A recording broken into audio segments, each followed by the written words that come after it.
আরে কৃষ, রানী, তোরা এখানে? তোমাকে খুঁজতেই তো এলাম। আমাকে খুঁজতে? কেন? বলাই, তুই বিকেল বেলায় নদীর ধারে খেলতে এলি না কেন? আমরা কতক্ষণ তোর অপেক্ষা করলাম। কি আর বলবো, কিছুই ঠিক নেই। কেন রে, কি হয়েছে? আয় তোরা ঘরের ভেতরে আয়, তারপর বাকি কথা বলছি। বলাই, এবার বলতো কি হয়েছে? আমি স্কুল থেকে ফিরে এসে দেখি মায়ের গা জ্বরে পুড়ে যাচ্ছে। আমি অনেকক্ষণ মাথা ধুয়ে দিলাম, তাও জ্বর একটুও কমলো না। তারপর দৌড়ে গেলাম বৈদ্যমশাইয়ের কাছে। বৈদ্যমশাই বললেন মাকে নিয়ে এক্ষুনি পাশের গ্রামে ওনার এক পরিচিত বৈদ্যর কাছে যেতে হবে। ততক্ষণে বাবাও বাড়ি ফিরে এসেছিল। বাবা মাকে নিয়ে পাশের গ্রামে গেল, আর আমি বাড়িতে রয়ে গেলাম। এই জন্যই বিকেল বেলায় নদীর পাড়ে যেতে পারিনি রে। এত ঘটনা ঘটে গেল, অথচ তুই আমাদের একবারও খবর দিলি না। এদিকে মায়ের শরীরটা এত খারাপ, তার উপর একটু আগে খবর আসে দিদার কুনুই ভেঙে গেছে। সে কি গো? তা না হলে আর বলছি কি, ওখানকার কবিরাজ মশাই ওষুধ দিয়েছেন, সাথে বলেছেন বিশ্রামে থাকতে। মা অসুস্থ, এই অবস্থায় দিদারকে দেখাশোনা করবে বলতো? আমরা যদি দিদার বাড়ি গিয়ে কিছুদিন থাকি তাহলে কেমন হয়? আরে রানী, আমার দিদার বাড়ি অনেক দূর, নৌকা করে 2 ঘন্টা যেতে হয়। তারপর ঘাট থেকে নেমেও প্রায় 3 মাইল হাঁটা। দূর, তো কি হয়েছে? পৃথিবীর বাইরে তো আর নয় রে বাবা। কিন্তু তোদের তো স্কুলে যাওয়া হবে না, পণ্ডিত মশাইয়ের কাছে বকা খাবি। না না, পণ্ডিত মশাই আমাদের আসল উদ্দেশ্য জানলে একদমই বকবেন না। কারণ পণ্ডিত মশাই সব সময় বলেন স্কুলের পরীক্ষার খাতায় নম্বর কম পেলেও মানুষ হিসেবে নম্বর যেন কখনো কম না হয়। সত্যি তোদের মতো বন্ধু পেয়ে আমি ধন্য। তাহলে কাল সকালে রওনা দিলে কেমন হয়? দুপুরের মধ্যেই পৌঁছে যাব। ঠিক আছে, তাহলে তাই হোক।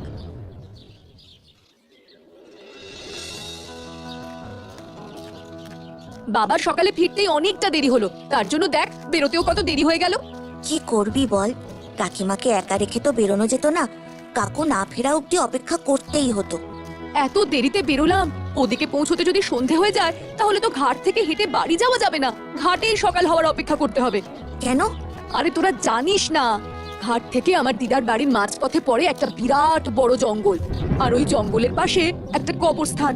লোকে বলে সূর্য অস্ত যাওয়ার পর ওই জায়গাটা নাকি ভুতুড়ে হয়ে যায়।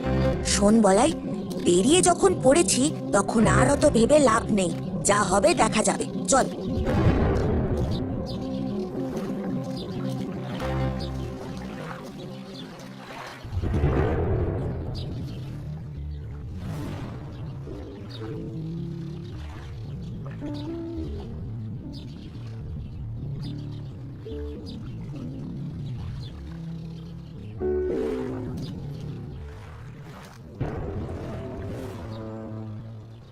শোন কৃষ, আমার মনে হয় আজকের রাতটা এই ঘাটেই অপেক্ষা করে যাওয়া ভালো। সে কি বলছিস বলাই? এতটা পথ অতিক্রম করে এসে শেষে কিনা এইটুকু রাস্তায় হেঁটে যাওয়ার ভয়ে আজ রাতে বাড়ি যাব না? আচ্ছা, এখান থেকে কোনো গরুর গাড়ি বা ঘোড়ার গাড়ি পাওয়া যাবে না? না রে, বলছি না এইসব রাস্তা ভুতুড়ে, শুনশান। সূর্যাস্তের পর এই রাস্তা দিয়ে কেউ যাতায়াত করে না। লোকের যাতায়াত নেই বলে গরুর গাড়ি বা ঘোড়ার গাড়িও থাকে না। শ্রীকৃষ্ণের নাম নিয়ে হাঁটা শুরু করি, দেখবি পথে কোনো বিপদ আমাদের ছুঁতেই পারবে না।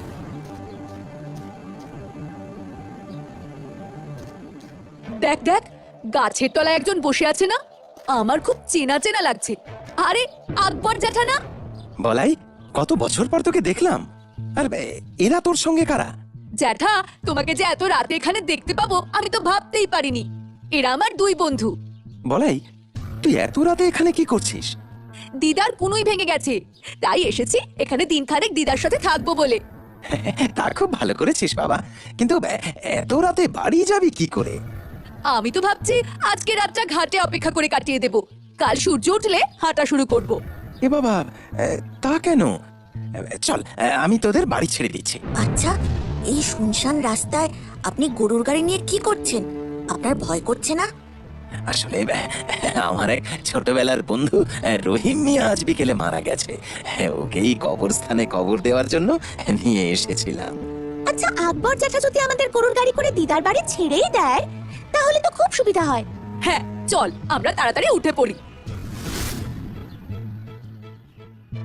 কি রে কৃষ, তুই ওখানে দাঁড়িয়ে কি ভাবছিস? তুই গাড়িতে উঠবি না? আসছি আসছি, দাঁড়া। এই ভদ্রলোককে আমার কি জানি কেন সুবিধে লাগছে না।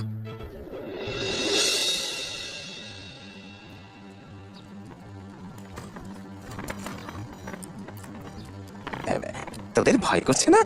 আরে আমরা ভূতে ভয় পাই না, ভূত বলে তো কিছুই নেই পৃথিবীতে। কি হলো? এখানে বাতাসটা তো ঠান্ডা হয়ে গেল কেন? হ্যাঁ তাই তো, এতক্ষণ তো শীত করছিল না, কিন্তু হঠাৎ কিরকম শীত শীত করছে। গ্রামের দিকে এই শব্দ হয়েই থাকে বাবা।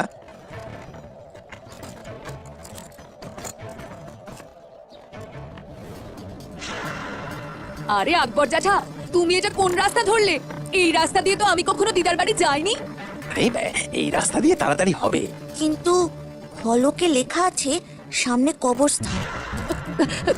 আকবর জ্যাঠা, তুমি আমাদের কবরস্থানের দিকে কেন নিয়ে এলে? বলাই, এটাই একমাত্র সত্যি রে, বাকি সব তো পৃথিবীর মিথ্যে। এখানে এলে কারুর আর কোনো কষ্ট থাকে না, সবাই মুক্তি পায়। বলাই দাদা, বলাই দাদা, ওই দেখো আকবর চাচার মুখের অর্ধেক অংশ পোড়া। হাঁটুর কাছে ধুতিটা সরতেই দেখলাম হাঁটুটা শুধুই হাড়। সে কি বলছি শ্রীকৃষ? তার মানে জ্যাঠা। আমার খুব ভয় করছে, এবার কি হবে? এবার তো ভূতে আমাদের মেরে ফেলবে। আমার একটু আবছা আবছা মনে পড়ছে, আগের বছর ঈদের আগে মা বলেছিল আকবর জ্যাঠা নাকি গাড়ি চালানোর সময় গাড়িতে বাজ পড়ে মারা গিয়েছিল। সে কি কথা? আর তুমি এটা আমাদের এতক্ষণ বলনি? আরে আমার তো মনেই পড়েনি, মনে পড়লে কি আর এই গাড়িতে উঠতাম? কি ব্যাপার, তোরা ফিস করে কিছু বলছিস মনে হচ্ছে। না না, এই এত লম্বা পথ অতিক্রম করে আমরা তিনজনই খুব ক্লান্ত, তাই ঝিমিয়ে পড়েছিলাম। আরে বেচারা বাচ্চাগুলো, তোদের দেখেই আমার মায়া লাগছে। দাঁড়া, এই তো সামনেই কবরস্থানে পৌঁছে গেছি। এখানে এখানে আমি তোদের বিশ্রামের জায়গা করে দিচ্ছি।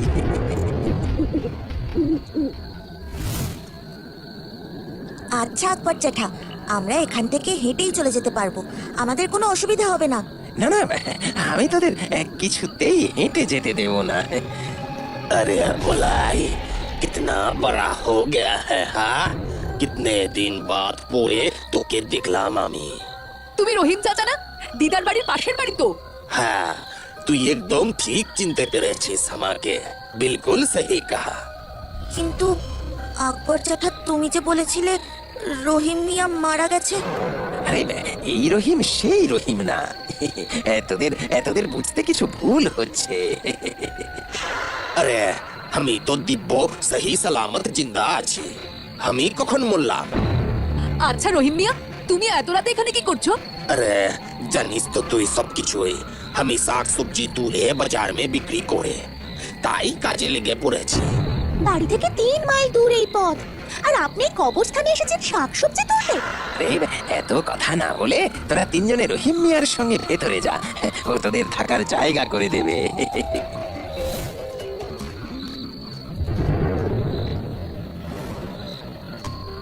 আমরা খুব বাজেভাবে ফেসে গেছি, এখান থেকে পালানোর আর কোনো উপায় নেই মনে হচ্ছে। এতটা ভেঙে পড়িস না, মনে মনে শ্রীকৃষ্ণকে স্মরণ করতে থাক, উনি আমাদের পথ দেখাবেন।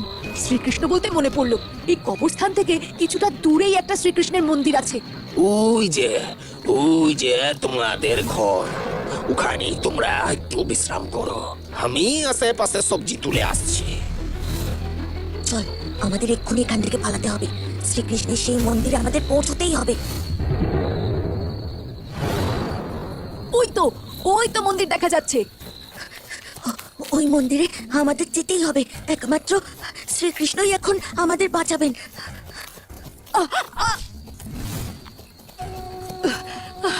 আমি আর পারছি না, রে কৃষ।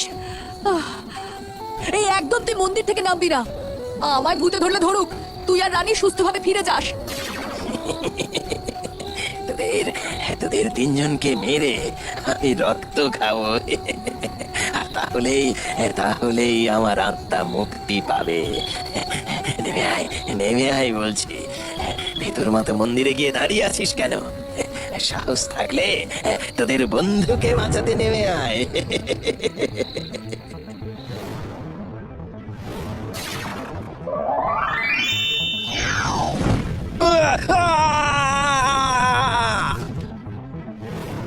বলাই, বলাই, তুই ঠিক আছিস তো? না রে, আমি ঠিক আছি, আমার কিচ্ছু হয়নি।